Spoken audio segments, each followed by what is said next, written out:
तो इतना ही नहीं, पवन कल्याण के बाद जो अभी आपने स्टेटमेंट सुना इस हमले के बाद, अब उदयनिधि स्टालिन बैकफुट पर नजर आ रहे हैं। पत्रकारों के सवालों का जवाब देने की बजाय स्टालिन ने गोलमोल जवाब दे करके उनसे अपने पीछा छुड़ाने की कैसे कोशिश की, सुनिए जरा। Okay, let's wait and see. Let's wait and see. Thank you. Okay, let's wait and see.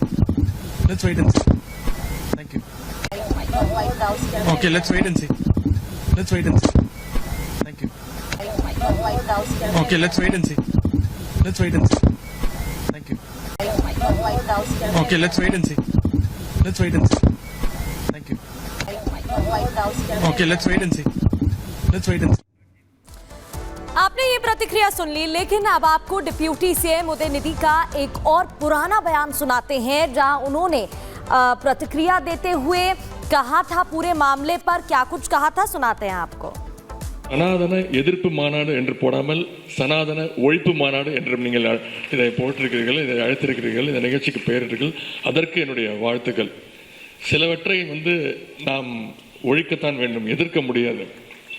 கொசு, டெங்கு காய்ச்சல், மலேரியா, கொரோனா இதையெல்லாம் நம்ம எதிர்க்கக்கூடாது, ஒழித்து கட்ட வேண்டும். அப்படிதான் இந்த சனாதனம் என்பதை எதிர்ப்பதை விட ஒழிப்பதே நாம் செய்ய வேண்டிய முதல் காரியமாகும். और अब बात बिहार की करेंगे, जहां पर बिहार के सुपौल में कोसी नदी में लोगों को ले जा रही नाव अचानक से पलट जाती है। सभी लोग पानी में गिरते हैं, लेकिन समय रहते रेस्क्यू की टीम पहुंचती है, रेस्क्यू कर लेती है, नहीं तो इन लोगों की जान जा सकती थी। आपको दिखाते हैं इस रिपोर्ट में। पानी में डूबे लोगों को रेस्क्यू कर रही टीम, नदी को तैरकर किनारे पहुंचने की कोशिश कर रहे लोग। ये तस्वीर बिहार के सुपौल की है, जहां एक बड़ा हादसा होते होते टल गया। किशनपुर इलाके में लोग नाव के सहारे कोसी नदी को पार कर रहे थे। छोटी सी नाव पर जरूरत से ज्यादा लोग सवार थे, जिस वजह से नाव कोसी नदी के बीच में ही पलट गई और लोग पानी में डूबने लगे। लेकिन तभी रेस्क्यू टीम मौके पर पहुंची और राहत बचाव का काम शुरू किया गया और नाव पर सवार सभी 20 लोगों को बचा लिया गया। लेकिन नाव पानी के तेज बहाव में बह गई। गनीमत ये रही कि पानी के इतने तेज बहाव के बावजूद नाव पर सवार सभी लोग सुरक्षित हैं। वीडियो में सड़क भी देखी जा सकती है, जो पानी में बह चुकी है और सड़क की जगह सिर्फ सैलाब नजर आ रहा है। यही वजह है कि लोग आवाजाही के लिए नाव का सहारा ले रहे हैं। पानी का तेज बहाव और नाव पर जरूरत से ज्यादा सवारी होने की वजह से ये नाव दुर्घटनाग्रस्त हो गई। लेकिन तभी रेस्क्यू टीम, जो कि राहत शिविर में मदद पहुंचाने जा रही थी, उनकी नजर इस नाव पर पड़ी और देखा कि नाव पर सवार सभी लोग पानी में गिर चुके हैं। रेस्क्यू टीम तुरंत मौके पर पहुंची और लोगों को सुरक्षित पानी से बाहर निकाला गया। लेकिन नाव पानी में बहकर कहां गई, इस बात का पता नहीं चल पाया है। पानी में नाव की भी तलाश की जा रही है। इस वक्त बिहार के 15 से ज्यादा जिले बाढ़ की चपेट में हैं। कोसी नदी अपना रौद्र रूप दिखा रही है। गांव के गांव पानी में डूब चुके हैं। हर तरफ सैलाब की वजह से लोग नाव का सहारा ले रहे हैं।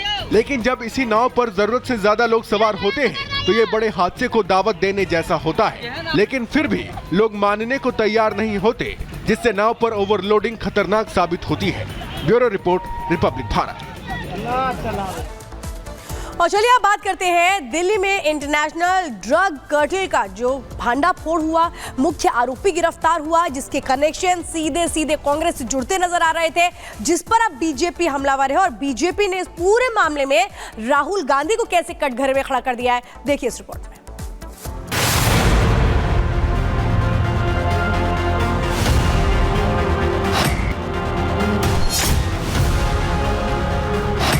दिल्ली में 5,600 करोड़ की कोकीन पकड़े जाने में आरोपी तुषार गोयल को दिल्ली पुलिस ने गिरफ्तार कर लिया है। ड्रग सिंडिकेट का मास्टरमाइंड तुषार गोयल से पूछताछ में पता चला कि वो यूथ कांग्रेस में आरटीआई सेल का चेयरमैन रह चुका है। बस इसके बाद ही बीजेपी आक्रामक हो गई। बीजेपी ने इस बहाने सीधे राहुल गांधी को ही घेर लिया। गृह मंत्री अमित शाह ने सोशल मीडिया एक्स पर पोस्ट शेयर कर लिखा, एक और जहां मोदी सरकार नशा मुक्त भारत के लिए जीरो टॉलरेंस की नीति अपना रही है, वहीं उत्तर भारत से पकड़ी गई ड्रग्स की 5,600 करोड़ रुपए की खेप में कांग्रेस के एक प्रमुख व्यक्ति की संलिप्तता बेहद खतरनाक और शर्मनाक है। कांग्रेस के शासन में ड्रग्स से पंजाब, हरियाणा और समग्र उत्तर भारत में युवाओं का जो हाल हुआ है वह सभी ने देखा है। मोदी सरकार युवाओं को खेल, शिक्षा और इनोवेशन की ओर ले जा रही है, तो वहीं कांग्रेस उन्हें ड्रग्स की अंधेरी दुनिया में ले जाना चाहती है। शाह ने लिखा है कि कांग्रेस नेता द्वारा अपने राजनीतिक रसूख से युवाओं को ड्रग्स के दलदल में झोंकने का जो पाप किया जाना था, उन इरादों को मोदी सरकार कभी पूरा नहीं होने देगी। हमारी सरकार ड्रग्स के कारोबारियों का राजनीतिक पद या कद देखे बिना ड्रग्स के पूरे तंत्र का विनाश कर नशा मुक्त भारत बनाने के लिए संकल्पित है। बीजेपी का आरोप है कि तुषार गोयल के ड्रग्स सरगना होने की जानकारी कांग्रेस नेताओं को पहले से ही थी। हालांकि कांग्रेस ने इन सभी आरोपों को सिरे से खारिज कर दिया। Bureau report, Republic Bharat.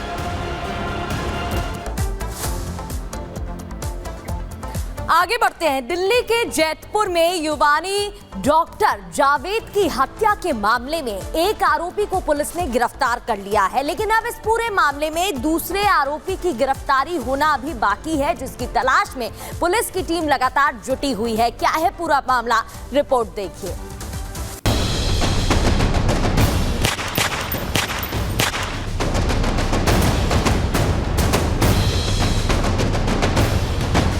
Delhi के जैतपुर में एक डॉक्टर का कत्ल हुआ और कातिल मरीज बनकर आए और डॉक्टर को गोली मार दी। कत्ल का आरोपी नाबालिग है, जिसे पुलिस ने गिरफ्तार कर लिया है। दिल्ली के जैतपुर में यूनानी डॉक्टर जावेद का मर्डर हुआ और कातिल नाबालिग निकले। मरीज बनकर आए इन आरोपियों ने पहले अपनी चोट की ड्रेसिंग कराई और फिर डॉक्टर से मिलने की बात कहकर कैबिन में घुसे। कोई कुछ समझ पाता इससे पहले ही गोली मारकर नाबालिग फरार हो गए। देखो, पारिवारिक संबंध में और उसमें कब कौन सा विवाद खड़ा हो जाए तो उसको तो आप खड़े कर सकते ना मैं कर सकता। तो ये जो पता चल रहा है ये पारिवारिक विवाद है जो इस अंजाम तक पहुंचा है। और सुनने में आ रहा है कि वो 2 दिन से रैंकिंग कर रहे थे, 2 दिन से वो घूम रहे थे। तो कहीं ना कहीं तो जानकारी है पूरी की पूरी, क्योंकि इतना तो कोई है नहीं कि कोई कैश होगा डॉक्टर के पास या कुछ तरह की बात होगी। डॉक्टर साहब बाहर से आते थे और यहाँ बैठते थे, या अगर यहाँ की भी कोई आपसी दुश्मनी होती तो हमें पता चलती ना। जिस डॉक्टर को गोली मारी गई उनका नाम जावेद है और हत्या के आरोपी नाबालिग हैं। आरोपी ने कत्ल के बाद सोशल मीडिया पर लिखा, कर दिया 2024 में मर्डर। यूनानी डॉक्टर जावेद की हत्या के पीछे पैसे के लेन देन की बात कही जा रही है, लेकिन सवाल यह है कि क्या कातिलों में कानून का कोई खौफ नहीं है। Bureau report, Republic Bharat.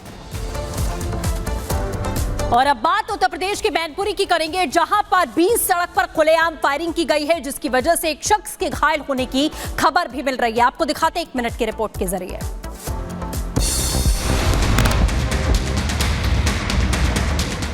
सुबह होते ही मैनपुरी की सड़क गोलियों की तड़तड़ाहट से गूंज उठी।